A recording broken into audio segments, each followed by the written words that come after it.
Hello, everybody. We are live from the field. Sandra Christensen out there beating the heat, knocking on doors. How are you doing out there? I can't.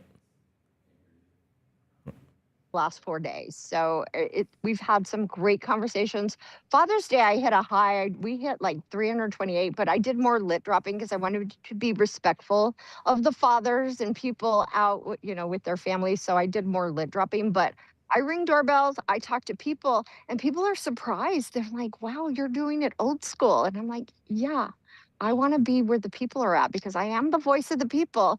And we're having some great conversations. I think the number one concern that I'm here, well, there's a few of them, but one of the things that people are tired of is rhetoric.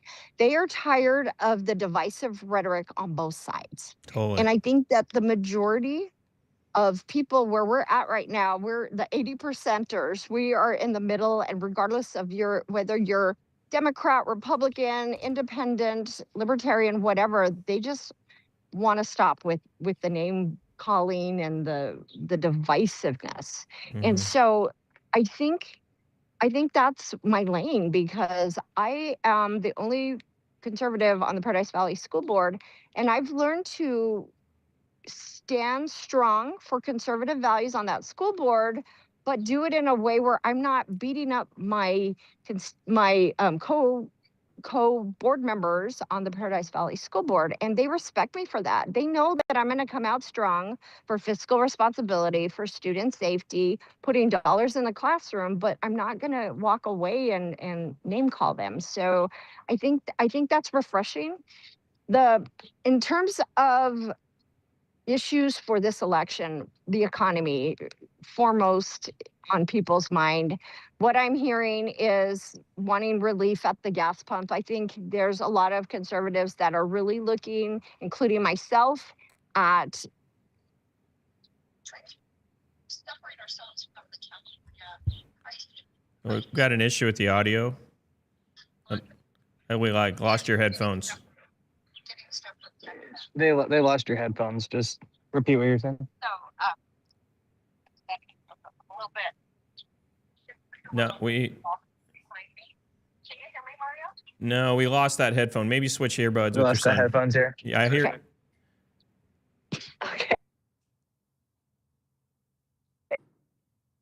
It might have to do with Zoom on location. Can you hear me now? Yeah, Mario? there you are. Now you're back. It might have just been a Okay. Zoom connection. So just to Okay. everybody with the technical difficulties, we're remote. Hopefully I don't get hit by a golf ball. We're out at the Orange Tree Golf Course, and I'm knocking doors in this beautiful community. It's right on the border of Scottsdale and Paradise Valley. It's been amazing. And I think people are really resonating with my message of better schools, a strong, thriving economy with lower taxes, and safe cities and towns. Because I will argue that every Arizonan wants that. It's not just conservatives. And it's been very interesting because when people do answer the door, because people are very hesitant to answer doors. Either they're not home, or if they are home, they'll just talk to me through the intercom, and I'll tell them, well, I'm dropping off some campaign literature, Sandra Christensen for State House, and then I'm also dropping off a Republican voter guide. This one's that I'm dropping off, it's called the Conservative Golden Ticket. And it's a group called the Crimson Saguaro. And they were kind enough to put together a great list of conservative candidates.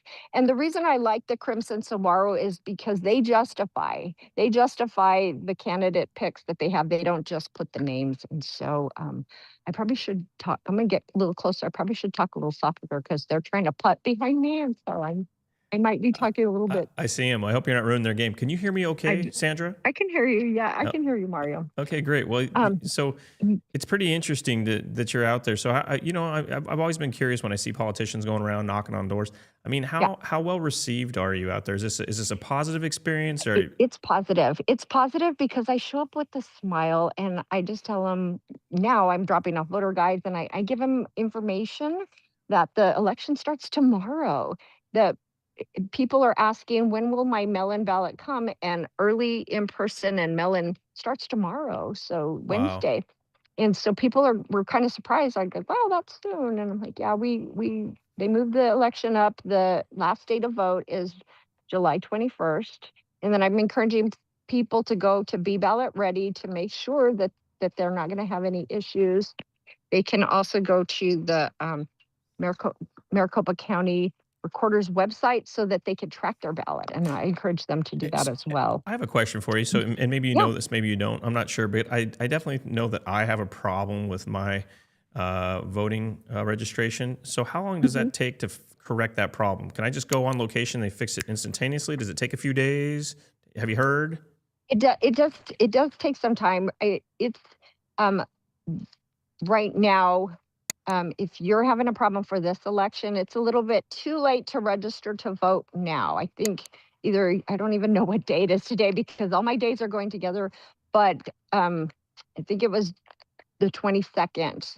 That was the last day to register to vote for the primary. But definitely, if you're having an issue, go to Be Ballot Ready to check your status, and then you can fix it for the general election. Oh, So, bummer. yeah, You have my but vote totally for the primary. I'm mad at myself. I just assumed I could go down there, fix it, and be done. So it's a big thing, a big problem for I think most of us citizens. We don't understand the voting process yeah, and all the it is entails. confusing. Yeah, but you're what I would encourage you to do is call the recorder's office. Justin Heap is amazing. He is person for the people and he does a good job and he's Maricopa County recorder. So I would encourage you just to call his offices and see if there's any issues with the status of your gosh, I think I'm too much sun. Just check your status of your voting status and then call Justin Heap. Yeah. Okay, great. So some of the other interesting conversations I have. So yesterday, I walked up to a home. It wasn't too far from here, too. Again, I'm like the Cactus and Tatum area. And one of the individuals had a trailer out front and it said Scottsdale Rodeo and it had some great things. So I knocked on the door and it was a lot of fun. He told me that he's like, well, I have a crazy dog and my dog hates everyone. And I said, well, I'm good with dogs because I went to veterinary school. So the dog, instead of biting me, he came and he licked my knees. So said, wow, you must be really good people. And that was my in. I'm actually getting a lot of great conversations talking about people's dogs because I did go to veterinary school and I am a bit of a dog whisperer and people love that. And I think what's nice is that people are saying, well, if the dog likes you, then I like you and you have my vote. So it's been kind what of a fun. nice organic way to earn votes. That's a new strategic tactic. Great. It's been great. So anyway, I went to his house and his wife was there. Sorry, my hair is knocking out this earbud. His wife was there. They were super nice. And they said, oh, do you know Joseph Chaplik? And I actually said, yeah, I'm knocking doors and I actually am carrying some of his information, Joseph Chaplik, because he is a great representative. He is now running for Schweikert's seat in Congressional District 1. And it turns out that Joseph Chaplik helped this individual get some things resolved for licensing for their Scottsdale Rodeo. And so that conversation ballooned into, hey, here's some more people. He wrote down some names. You need to go and talk to them, knock theirs, because if you align with this person, then, we're for you. So it's just interesting. I am all about networking. I came to Arizona in 1994 to be an IT project manager for Honeywell. And so that's one of my superpowers is talking to people, networking, and just making those connections. Because truly, to be a servant of the people, that's what it's about. It's making connections. It's not trying to put one over on people, but just trying to help. And I do have a servant leader's heart, and that's why I love serving on the Paradise Valley School Board. But I'm going to be excited to serve District 4 in the State House of Representatives. So yeah, it's been great. Let me see what else have we talked about. So some of the people are lifelong conservatives and they are not liking what's happening at the national level. And so I'm listening and hearing that they're not happy with economy, number one, but wars and things like that. And so they appreciate that I'm listening to them and not just trying to beat them over the head with a USA flag or whatever. But I actually yesterday earned a vote for when I make it to the general of a Democrat, because some of the houses, when we go, we get information as precinct committeemen and candidates about what the makeup of the household is. So lean Republican, strong conservative, or liberal. So I went to a split house, and the wife was the liberal, and she opened the door. And we just had a conversation, and she's like, we vote more for the person rather than the party. And I said, that's great.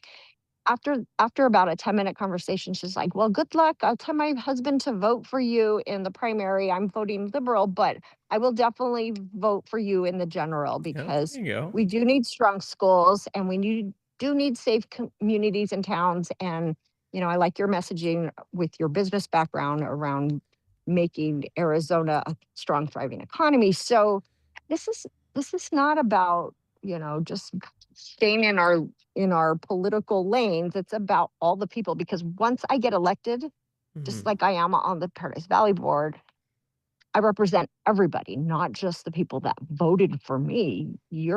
This is a representative republic, so we represent all the people.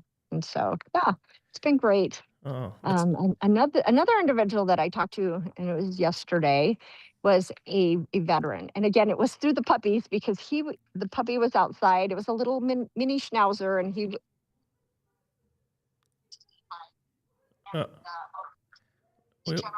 We lost you again. You think you pushed a button on the AirPod? Put it back in. Testing 1, 2, 3. Yeah. No, you're kind of.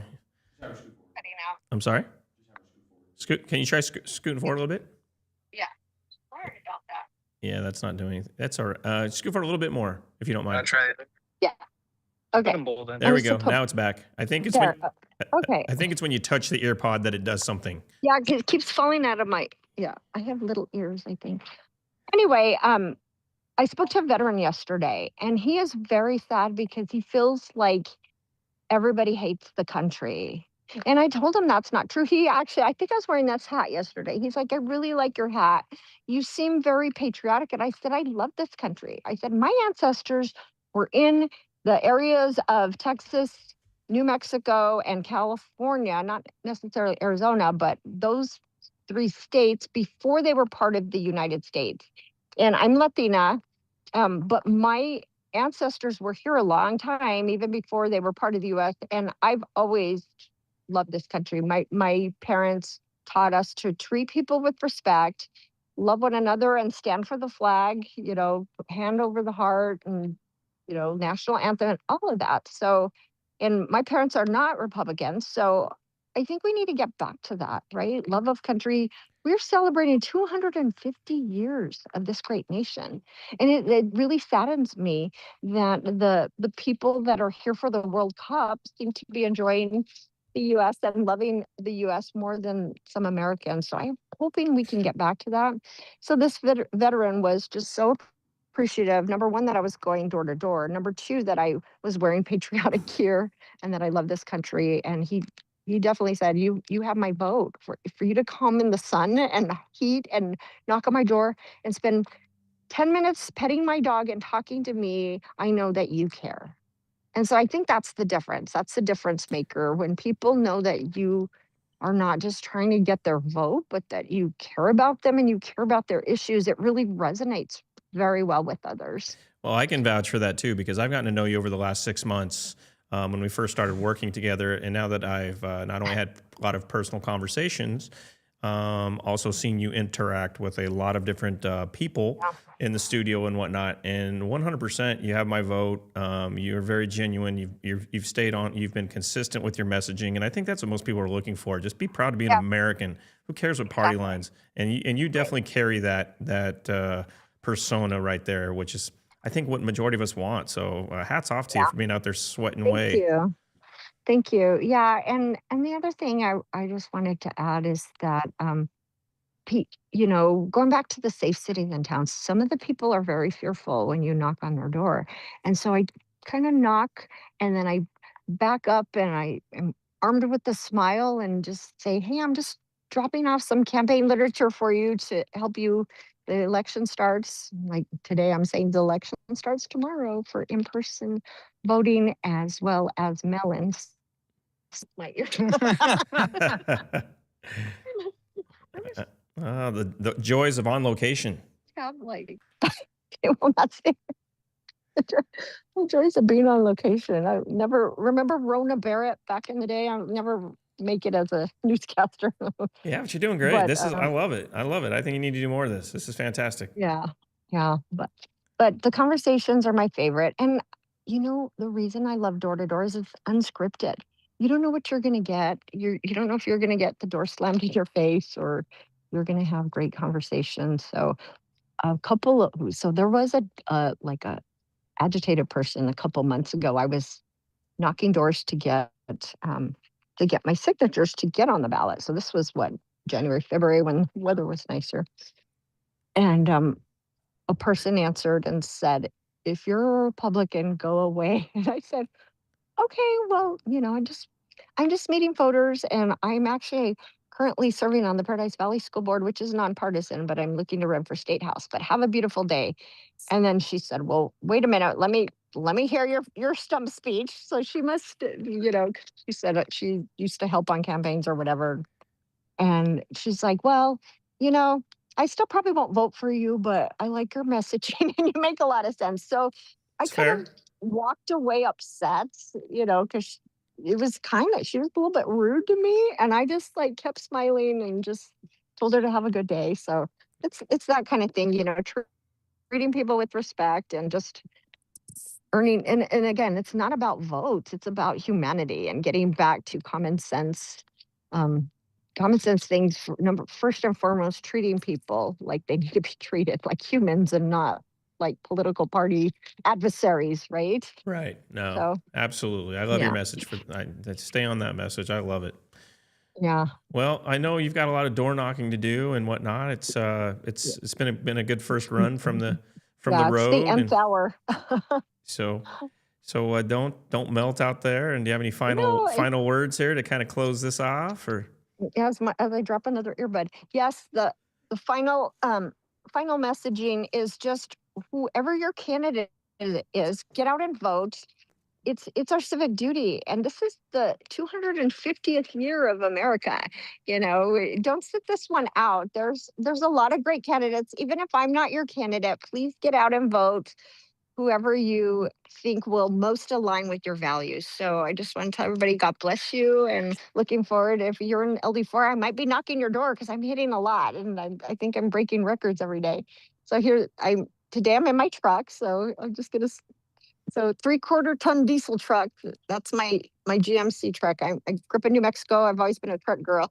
There's some little magnets there that say vote Sandra Christensen. So it's well, we're losing you, Sandra Christensen, but there you're kind of back.